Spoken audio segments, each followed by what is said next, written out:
अस्सलाम वालेकुम। आपको पता है कि हमने 21 सिपारा माशाल्लाह से मुकम्मल हमारा हो गया है और हर सिपारे के बाद एक नबी के बारे में ज़रूर पढ़ते हैं और हम हज़रत सुलेमान अलैहिस्सलाम के बारे में पढ़ रहे थे, उसी को कंटिन्यू करके पढ़ेंगे। बिस्मिल्लाहिर्रहमानिर्रहीम।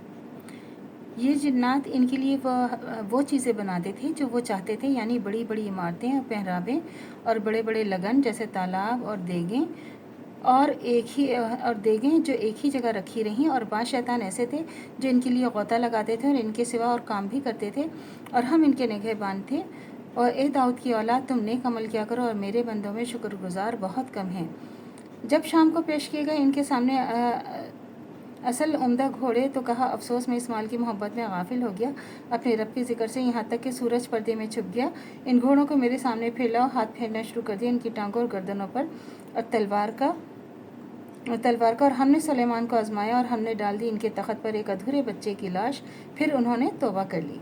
सुलेमान अलैहिस्सलाम ने कहा कि ए लोगों, हमें अल्लाह की तरफ से जानवरों की बोलियां सिखाई गई हैं और हर चीज़ इनायत फरमाई गई है। बिलाशुबा ये इसका सरी फ़ज़ल है। और सुलेमान अलैहिस्सलाम के लिए लश्कर जमा किए गए और जिनों और इंसानों परिंदों के और इनको कस्म वार तरतीब दिया जाता था, यहाँ तक कि जब वो चूंटियों के मैदान में पहुँचे तो एक चूंटी ने कहा, चूंटियों तुम अपने बिलों में चली जाओ और ऐसा ना हो कि सुलेमान इसके लश्कर तुमको कुचल डालें और इनको खबर भी ना हो। सुलेमान चूंटियों की इस बात पर हंस पड़े और कहा, ए मेरे रब, तो मुझे तौफीक अता फरमा कि मैं तेरा शुक्र अदा करूँ इन नेमतों का जो तूने मुझे अता किया और मेरे माँ बाप को अता की हैं, और ये मैं काम करूँ और अच्छे जिससे तू खुश हो जाए और मुझे अपनी रहमत से अपने नेक बंदों में शामिल फरमा।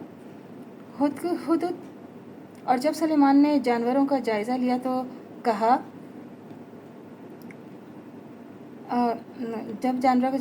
कहा क्या सबब है कि हुदुद नज़र नहीं आता, क्या कहीं गायब हो गया है? तो इसे सख्त सज़ा दूंगा या इसको ज़िबा कर डालूंगा या मेरे सामने अपने बेकसूरी की माकूल दलील पेश करे। तो थोड़ी देर में हुदुद आ मौजूद हुआ और कहा कि मुझे एक ऐसी बात मालूम हुई जिसको नहीं आपको ख़बर, और मैं आपके पास शहर सबा से यकीनी ख़बर लेकर आया हूँ।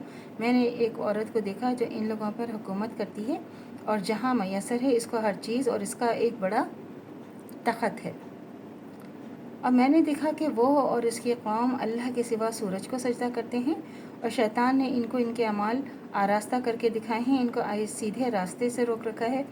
बस वो जब हिदायत नहीं पाते और ये नहीं जानते कि अल्लाह को सजदा करें जो ज़ाहिर कर देता है और आसमानों और ज़मीन की छुपी हुई चीज़ों को वो जानता है, तुम्हारे पोशीदा ज़ाहिर अमाल सबको अल्लाह के सिवा कोई इबादत के काबिल नहीं और वही अर्श अज़ीम का मालिक है।